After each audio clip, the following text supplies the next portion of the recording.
Hello friend, GS concept point में आपका स्वागत है।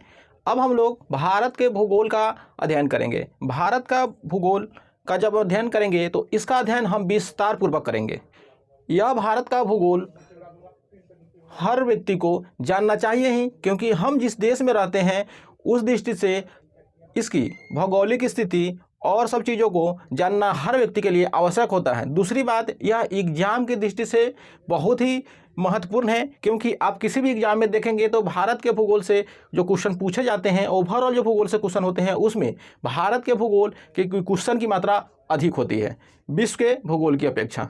भारत के भूगोल का के अंतर्गत जो हम लोग अध्ययन करेंगे वह किसी भी देश के रूप में अगर अध्ययन किया जाता है तो वह अध्ययन जो है रीजनल भूगोल के तहत इसका अध्ययन किया जाता है। जैसा कि हम लोग भारत का भूगोल का अध्ययन करेंगे और इसके तहत हम विभिन्न इसके अवस्थिति, विस्तार, उसके क्षेत्रफल, उसके समय, उसके जो भौगोलिक प्रतिरूप हैं उसका हम देखेंगे, उसकी भूगर्भीय संरचना, मृदा, जलवायु, जनसंख्या वितरण आदि चीज़ों का जो है हम लोग इसके माध्यम से बारी बारी से अध्ययन करेंगे।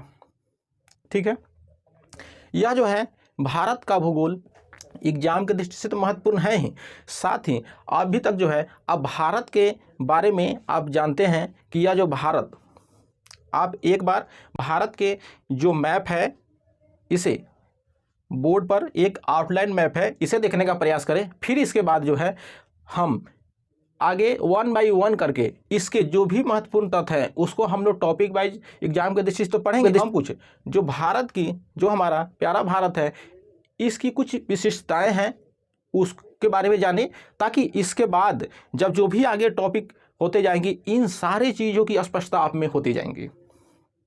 ठीक है, तो यह जो हमारा भारत है, यह सबसे पहले यह कहाँ अवस्थित है इसको देखिए। तो ये आप देखेंगे कि यह ग्लोब हो गया। इस ग्लोब में आप जानते हैं कि यह विषुवत रेखा हो गई, और इसके उत्तर वाले भाग को हम उत्तरी गोलार्ध कहेंगे, और जो दक्षिण वाले भाग होते हैं वो दक्षिणी गोलार्ध होते हैं।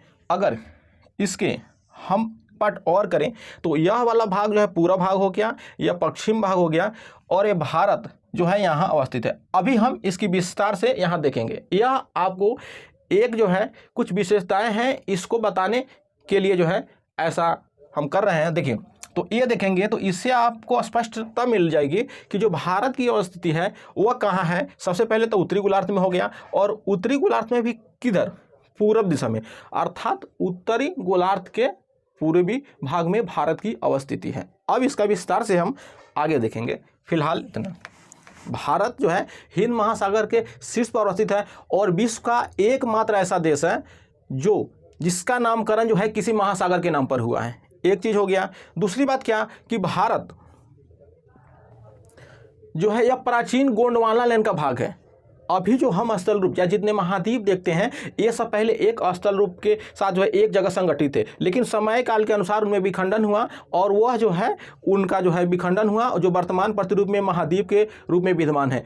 उसी के दौरान जो है भारत जो है हमारा स्थल रूप है वह उसी गोंडवाना का भाग है। तो एग्जाम की दृष्टि से यह बार बार पूछा गया है, तो आइए थोड़ा उसके बारे में भी आप जानें। इस संबंध में अल्फ्रेड टेलर महोदय ने बताया कि प्रारंभ में जो है जो भी स्थल रूप अभी है वह एक जगह एकत्रित थे, और इन्होंने जो है क्रिटेशियस युग में बताया कि उस समय क्या था कि स्थल रूप जो एक जगह एकत्रित थे और ये दो भागों में विभक्त थे। एक जो है उत्तरी ध्रुव के निकट था और एक दक्षिणी ध्रुव के निकट था। तो उत्तरी ध्रुव के जो निकट जो स्थल रूप थे उसका उन्होंने जो है लारेंसिया नाम दिया था, और जो दक्षिणी ध्रुव के निकट था उसका नाम उन्होंने गोंडवाना लैंड नाम दिया था, और इसके चारों ओर एक जलीय भाग क्षेत्र फैला हुआ था जिसको उन्होंने पैंथालासा कहा। और क्रिटियस युग के बाद जो है इसमें विखंडन होता है, प्रवाह हुआ, और उसके बाद जो है विभिन्न स्थल रूप में विखंडन हुआ, और उसी में जो है इस गोंडवाना लैंड का जो विखंडन हुआ। तो आज जो है आप ऑस्ट्रेलिया देखते हैं, जो अफ्रीका देखते हैं, भारत है अपना, अंटार्कटिका है, ये सब जो है इसी गोंडवाना लैंड के भाग है। तो इस प्रकार जो भारत जो है प्राचीन भूभाग है, बहुत ही प्राचीन भूभाग है, इससे स्पष्ट होता है। और एग्जाम में इसीलिए पूछा जाता है कि जो भारत है कि जो है वो किस प्राचीन भूभाग का जो है अंश है या भाग है, ऐसा पूछा जाता है। तो यहाँ आप ध्यान रखें कि यह जो है प्राचीन गोंडवाना लैंड का यह भाग है। यह हिंद महासागर के शीर्ष पर अवस्थित है और हिंद महासागर के शीर्ष पर अवस्थित होने के कारण यह जो है भारत में जो है सामरिक दृष्टि से बहुत ही महत्वपूर्ण है। और यही कारण कि प्राचीन समय में जो है भारत का विभिन्न देशों के साथ संपर्क रहा है जो, ठीक है। और इस संपर्क के दौरान जो है कि आप देखेंगे कि विभिन्न देशों ने भारत का विभिन्न नामों से संबोधित भी किया है। तो इस दौरान अगर आप देखेंगे तो भारत का जो नाम है, सबसे पहले जो है पुराणों में इसकी चर्चा है भारतवर्ष के रूप में, और भारत का जो नामकरण हुआ है और राजा भारत के नाम पर हुआ है। और जो हम इंडिया और भारत जो जानते हैं यह यूनानियों का दिया हुआ नाम है। तो भारत और इंडिया जो नामकरण किया गया है यह यूनानियों के द्वारा किया गया है।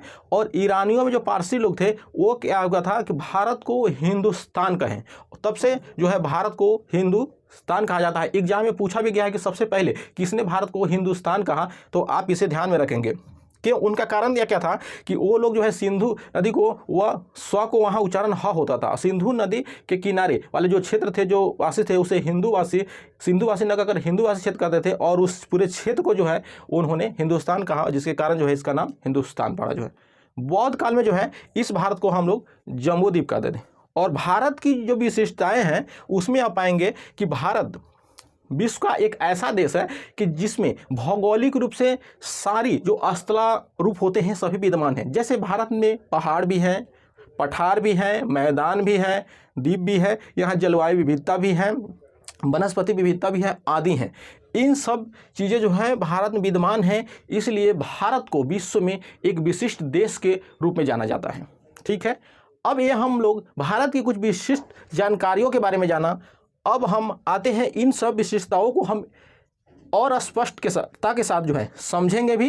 कब? जब हम इसकी पूरी अवस्थिति विस्तार और आज ही जो इसके जो खंड हैं इन सब का हम अध्ययन करेंगे, उसके बाद इसमें और स्पष्टता आएगी। तो फिर मिलते हैं अगले वीडियो के साथ, तब तक के लिए धन्यवाद।